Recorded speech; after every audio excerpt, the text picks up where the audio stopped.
Hello everyone, good evening. कैसे हैं आप लोग? उम्मीद करते हैं आप लोग अच्छे होंगे। मेरे न्यू ब्लॉग में आप सभी का स्वागत है। और मैं शाम से ही अपना ब्लॉग आज स्टार्ट कर रही हूँ। शाम को 4:30 हो रहे हैं और रिद्धिमा और रिद्धिमा के नाना टीवी देख रहे हैं और अंकित भी वहीं बैठा है। अंकित के रूम में बैठ के आज मैं अपना ब्लॉग स्टार्ट कर रही हूँ। तो सुबह से मैं ब्लॉग नहीं कर पाई क्योंकि आज थोड़ा काम था और फिर थोड़ा बहुत पर्सनली काम था। आप लोगों को पता चल जाएगा बाद में। अगर आप लोग को मेरा ब्लॉग अच्छा लगे तो प्लीज़ लाइक शेयर कमेंट और मेरे चैनल को जल्दी से सब्सक्राइब कर दीजिए और प्लीज़ मेरा पूरा वीडियो आप लोग देखा करें। चलिए आपको दिखाती हूँ कि रिद्धिमा और उसके नाना क्या कर रहे हैं और अंकित क्या कर रहा है। मम्मी तो नीचे हैं, बैठी हुई हैं। आप लोग की तरफ मौसम कैसा है? और यहाँ तो बहुत गर्मी है, बहुत गर्मी।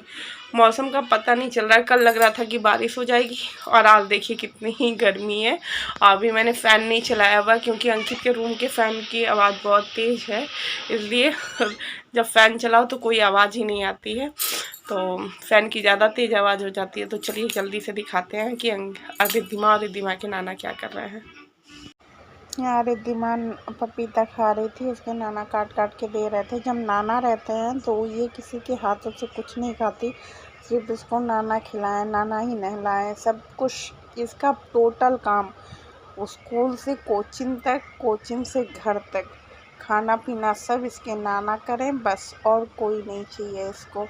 और अभी थोड़ी देर बाद इसका कोचिंग का टाइम भी हो जाएगा और मैं बोल रही थी स्पून से खा लो तो कह रही थी नहीं हैंड से खाऊंगी। और यहाँ टीवी पापा देख रहे थे और अपना सपना आ रहा था, सॉरी अपना आसमान आ रहा था, मैं भूल गई। और यहाँ पे रिद्धिमा के अब जाने का टाइम हो गया। हम लोग रेडी कर रहे थे उसको। और यहाँ देखिए रिद्धिमा कैसे रो रही है मुझे पकड़ के और अंकित उधर चढ़ा रहा है रिद्धिमा को। और कोचिंग जाने ही नहीं चाहती है ये। और मैं बोल रही थी जब कोचिंग नहीं जाओगी तो क्या करोगी बताओ। अरे पहले ये चली जाती थी बट अब नहीं जाती है। अब जाती है बट इसको ज़बरदस्ती भेजना पड़ता है और रोती भी बहुत है। पता नहीं क्या हो गया है। अब बोलती है कि मैम मारती है। अरे तो पढ़ने के लिए तो सब मारेंगे, मैं भी मारती हूँ कभी कभार। मैं यही बोलती हूँ कि मैं भी तो मारती हूँ, तो तुम मेरे पास क्यों आती हो? तो कहती है तुम मेरी मम्मा हो ना। तो अंकित उसको ले रहा था कि आओ तुमको रेडी कर दूँ। और मैं यहाँ चाय बनाने लगी थी, रिद्धिमा जा चुकी थी। तो पापा ने कहा तुम लोग ज़बरदस्ती उसको भेज देते हो, एक दिन नहीं जाएगी तो क्या हो जाएगा। पर एक दिन बच्चा नहीं जाता है तो उसका हैबिट हो जाता है कि अब रो देंगे तो ये लोग नहीं कहेंगे जाने के लिए, उसका एक बहाना मिल जाता है। यहाँ देखिए कोचिंग से आ गई है और ये कोचिंग जाते ही टाइम रोती है, उसके बाद ये हैप्पी हो जाती है।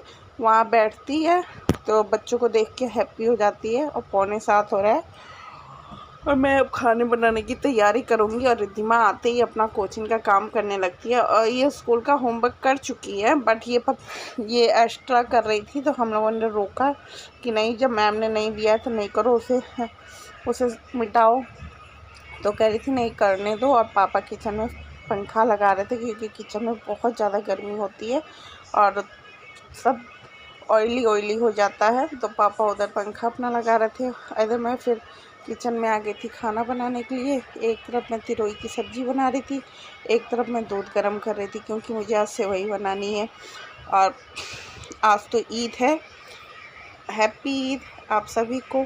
आ जाओ आप लोग भी हमारे साथ सेवई खाने। और यहाँ देखो मैंने सारी चीज़ें तैयार करके रख ली है और सेवई थोड़ी ही बनाऊंगी क्योंकि ज़्यादा कोई खाता नहीं है पापा के अलावा। पापा और मेरे अलावा अंकित तो बिल्कुल भी नहीं छूता है।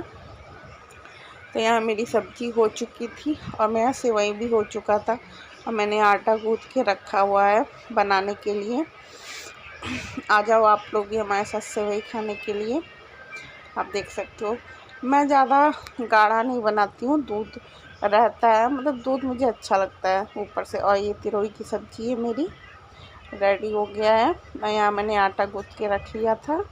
अब मैं बर्तन धुलने जा रही हूँ। मैंने सोचा कि जब तक मेरा काम हो रहा है, जब तक पापा से मैंने पूछा कि पापा खाना रोटी बनाओ, तो पापा ने कहा कि नहीं अभी नहीं, अंकित दवा लेने के लिए गया था। तो मैंने सोचा कि जल्दी से फिर मैं बर्तन ही धुल देती हूँ, थोड़ा बहुत सिंक में पड़ा होता है तो। और आप धुल के रात में ही रख दो बर्तन तो थोड़ा बहुत बचता है तो आप सुबह भी उसको धुल सकते हो। कभी कभी मैं सुबह भी बर्तन धुल देती हूँ। और ये सब चाय नाश्ते का ही बर्तन था और सब्जी हो चुका था तो मैंने खाली करके कढ़ाई भी धुल दिया था। और अंकित गया था दूध लेने, कह रही हूँ दवाई लेने, और पापा की दवाई लानी थी, और रिद्धिमा भी गई थी। रिद्धिमा अंकित के बिना नहीं रहती, अंकित रिद्धिमा के बिना नहीं रहता है। और ये सब आज का मेरा खाना था। और यहाँ मैं बर्तन धुलते धुलते पापा से भी बात कर रही थी। हमारे गांव में अब शादी है तो उसी के बारे में डिस्कस हम लोग कर रहे थे। मेरी भतीजी की शादी है, पापा की नातिन की शादी है, तो ये सब डिस्कस हो रहा था कि कैसे क्या करना है। मम्मी भी जाने वाली है। मम्मी बोल रही थी कि रिद्धिमा को भी लेते जाएंगे जब उसका एग्ज़ाम ख़त्म हो जाएगा। मैंने कहा ठीक है, तो वो अपनी दादी से भी मिल लेगी। मैंने कहा ठीक है, अच्छी बात है। फिर मुझे अकेले ही रहना पड़ेगा, अच्छा नहीं लगता मुझे अकेले रहना। तो मम्मी कह रही थी कुछ ही दिन की बात रहेगी, तो मैंने कहा चलो ठीक है। और किचन में पंखा लगने से एक काम अच्छा हुआ कि अब थोड़ी बहुत गर्मी कम हो गई है, वरना किचन में बहुत गर्मी होती है, हालत ख़राब हो जाती। जब आप रोटी बनाओ तो और आपका दिमाग ख़राब होने लगता है। और यहाँ किचन में खिड़की भी नहीं है, तो मैं पापा से बोल रही थी खिड़की रहता तो सही रहता। और यहाँ मेरा खाना भी रेडी हो गया था। आ जाओ आप लोग भी खाने हमारे साथ, सब्जी सेवई रोटी। तो ये मम्मी और पापा का खाना है। जब पापा रहते हैं तो मम्मी साथ में ही खाती है, एक में नहीं खाते हैं, अलग अलग खाते हैं पर साथ में खाते हैं खाना। तो आ जाओ आप लोग भी हमारे साथ खाना खाने। बाय बाय, गुड नाइट, अपना ध्यान रखिए।